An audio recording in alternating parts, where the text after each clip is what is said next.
the News Channel 5 Network, this is Morning Line.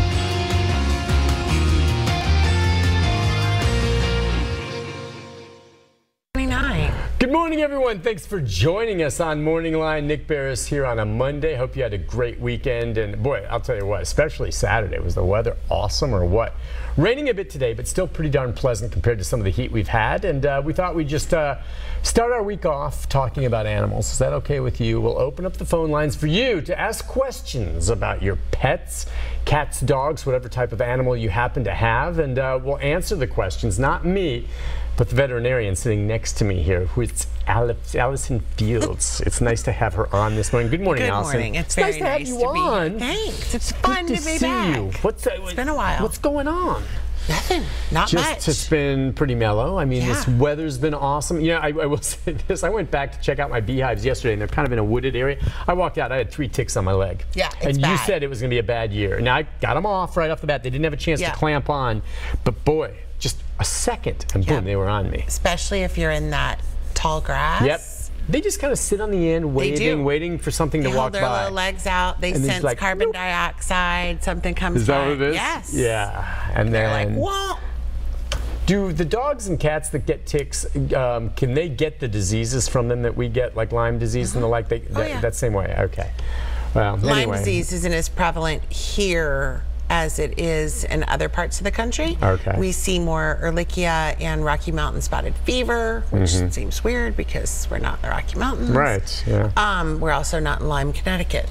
Okay, but I guess, people come here with their animals. We see more of the Rocky Mountain spotted fever and Ehrlichia than we do Lyme. We are seeing an uptick in the Lyme. You'll treat that in the dogs the way you would treat it in a human? Is it with an antibiotic or something like that? We use an antibiotic that is geared towards those organisms that actually get inside the red blood cells and can cause problems. Okay. Yeah, I just thought I'd mention that. And we've talked at the beginning of the summer how we knew this was going to be a pretty busy bug season. Yes. You know, ticks and fleas and all of that, and some of the treatments out there. Anyway, the number 737-7587 if you want to jump in, join in the conversation this morning. Any questions you may have about your pets, but I thought I'd ask you anything going on that you want to hit on. Have there been any cases of distemper that you've seen, or rabies, or anything that maybe you've been talking about with some of your clients that you've seen? Well, we saw our first case of parvo this year, which is very sad because it's completely preventable with vaccination. And tell folks what parvo is. It's a virus, right? It's a virus that attacks the lining of the intestines. Okay. So animals don't eat, they vomit continually, so they get dehydrated. What they die of is dehydration and a secondary bacterial infection, because the lining of our intestines protects us from all the bacteria that is inside of our intestines. So if that is damaged, then that bacteria can get into the bloodstream. Okay, that makes sense. So pets or dogs die from dehydration and a secondary bacterial infection. How do they contract it? The parvo? It is shed through feces. Okay. And can live in the soil or on what we call fomites, which are inanimate objects, and organic ones as well. For up to, some people will say 9 months. I say absolutely, definitely 6 months. So if you have a puppy who had parvo and you got him treated and he's getting better, or even if he didn't, you should not bring another puppy or unvaccinated dog into that environment, period, for a minimum of 6 months. Oh, really? 6 months, because it could be on the ground, could be in something there. Well, you know, they always, my wife works with the Animal Rescue Corps, and they've gone out and brought more animals back recently, and they've got the shelter that they've set up there now in Lebanon.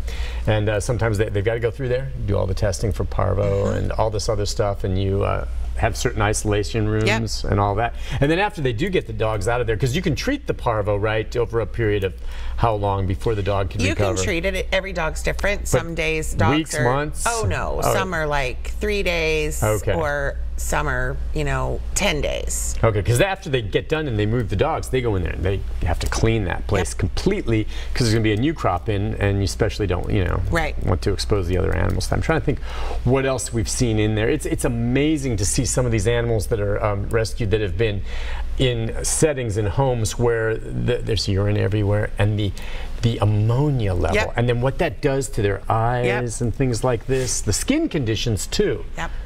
But every time the vets come in, and they're so fantastic, and within a matter of days, it's just such a dramatic change It for really these is. animals. Yeah, Dramatic. just a little bit of care. I mean, not that they're only giving little, but No, yeah. but to a lot. But no, I know what you From mean. here It's just you guys do to even such here a great is amazing. job. You're heartbroken when you see them. You think, God, could they ever come back from the brink here? Because some of them Right. are this close to death. And then I'll go back a couple of days later, and they'll have already had them. Oh, they have to cut off all the hair because it's all Right. matted and nasty. But they treat the skin. Yep. Some of them had eyes that were just so swollen, and sometimes they lose an eye Yep. or a limb. But then they look great. And then the great thing about these dogs is you would think a human going through something like this, like being in literally a prisoner of war camp or Right. something horrible like that, is going to just mess you up forever. Right. Probably. These animals, loving care. Yeah, some of them, if they were really mistreated, it doesn't get. Others, Right. it's like They're all of a just so sudden they're just grateful to have- loving and cuddly. Yeah. I mean, it's just fantastic. And I do say, just remember, adopt rescue pets, Absolutely. shelter pets, go that route. You don't have to go to breeders, right? You still Correct. see your share of breeder dogs that come through? We do. You know. I think we see less now than we did 20 years ago. Mm-hmm. And I do think that it's important that we sustain some breeds. I mean, Yeah. I don't know. I mean, I think that having specific breeds is very interesting. That's what makes dogs interesting. If we don't sustain some breeds, all the dogs will eventually look exactly alike. Well, I was watching. I was going to ask you what you think of it. Every year they have the Westminster Dog Show. Yeah. And there was another biggie that just was a couple weeks ago. It wasn't Westminster, but, every time I click through and I see it, I have to stop because the I know. dogs are just cool looking. But all of them, of course, are the purest of breeds. Right. The purest, and they're Absolutely. made up to a T. And I thought of you and thinking, okay, well, these are Grand Champion dogs, and it's wonderful that they're here. But they come from a pool of how many others that have been bred, and what are these maybe puppy mills like? I don't know if they. What do you think of the culture of that? Most of your dogs that you see on those shows are, in fact, from very selective and specific breeders. They're not just breeding 100 dogs to pick one out of. That's what I figured. They're looking at the lineage of 17 dogs to see which one they want to breed to their dog. And they make these very specific breedings so that they get champion dog. 6 puppies and the other 5 go to good homes because they're quite expensive. Yes. So they're not breeding a ton of dogs to get pick one out of. They're being very specific in their breeding. More what is concerning are the puppy mills, where they are just breeding for sheer numbers. So they can sell them in stores or to Correct. people over the line, Craigslist. Those are the ones that have real problems. Yes. Anyway, yeah, I like watching that. I know. It's just super funny. fun to look at all the different breeds. Yeah, and see. you're right. And that's what hits home with what you just said. Right. The variety of dogs. It's like, wow, they're all canine, but some of them are just, so much. Yeah, it's just fun to watch.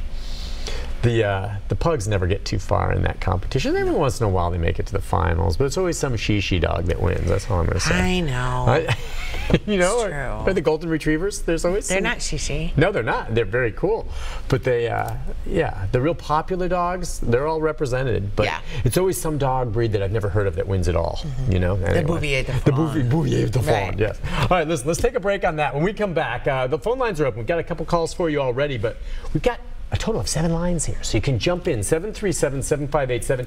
Any questions for Allison? We talked about flea and tick control. She can talk about some of the amazing treatments that are out there now that work fantastic. Any other questions you want to ask, especially this time of year? Anything that you need to start thinking about as we start making our way into the cooler temperatures and all of that. So, yeah. We'll take a break. Back with more right after this. Stay with us.